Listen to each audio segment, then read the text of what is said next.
Hi, it's me again with Corel Draw tips and tricks. Somebody sent me this pattern.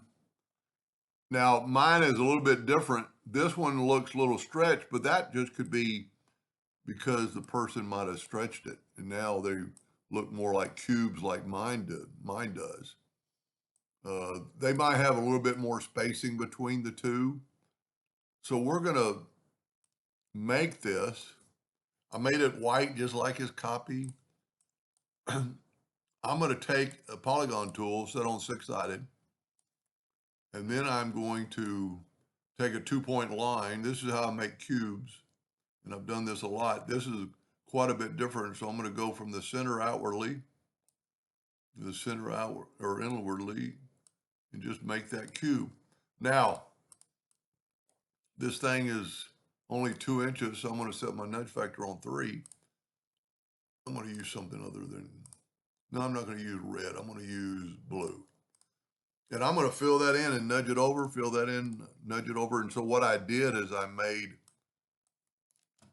where all the lines are welded together. I'm going to make it black. I'm going to go ahead and delete this.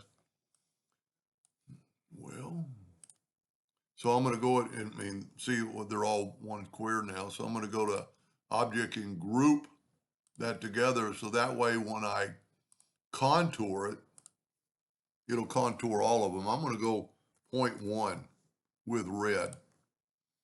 That's probably pretty good. So now what I'm going to do, you have to take the contour and break it apart. And I'm going to go ahead and make them. And there's another one I'm going to work on.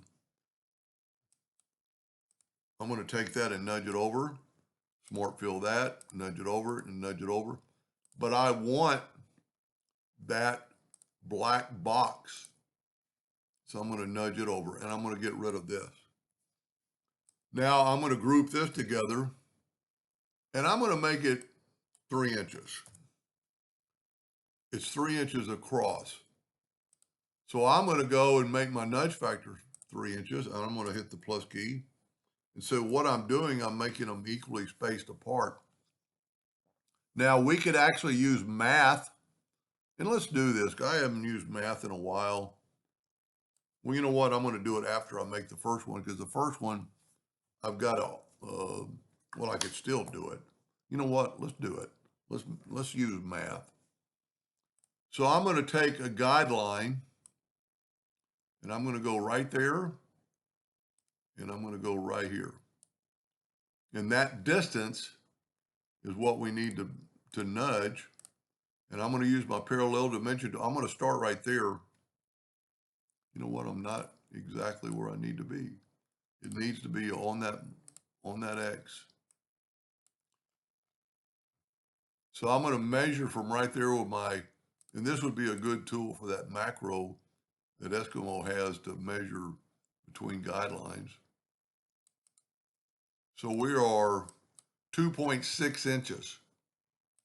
So let's set our nudge factor on 2.6. And we're going to have to group this together, Control G, Control D, and duplicate it and nudge it down. But remember we nudged 3, so let's nudge 1.5. And now by moving that, they match. Now it's relatively easy. Group that together, and then let's change our nudge was 2.6. We could figure it out, but if you will group this together, Control D to duplicate it, and just nudge it twice. And then change this, Control D, nudge it 4 times. And you know what, let's just do it. You know what, I might be off on a line. It looks a little funny right there. No, that may be just the guideline. Let's go ahead and just,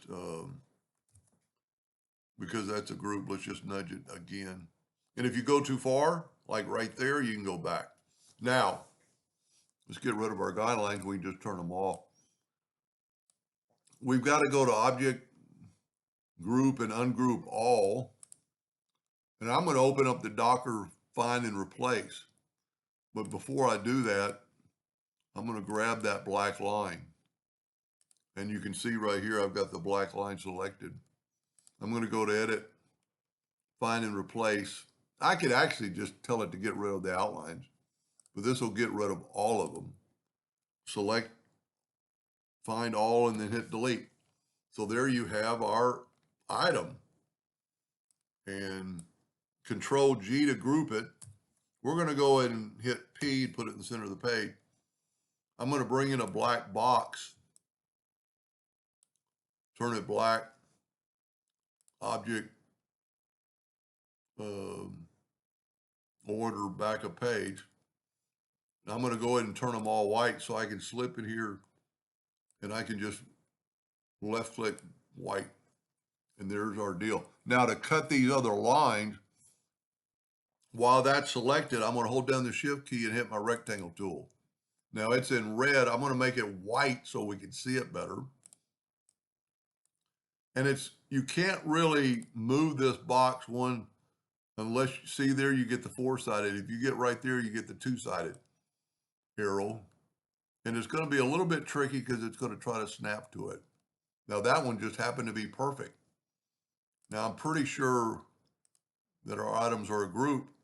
So I'm going to slip in here and not grab the black box, but grab the white outline and the polygons. And I'm going to go right here to intersect. And then I'm going to move that over. I should have nudged it a little more. But this way, tell you what we'll do, we'll get rid of this now. Get rid of our line. We'll grab this and we'll hit P. And there, if you look, he has corners. And I thought this was off at first because the triangular shape is past there, but mine are too. Now, I don't have any triangles at the bottom. His has triangles at the bottom. But all you'd have to do is just take that row of triangles and make a copy, and also clip the bottom off. But that's how I would do it. It's pretty easy.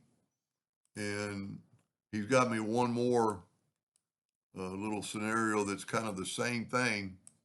And I think this will be relatively easy on part 2. Anyway, I hope that helped him a little bit. Thank you for watching.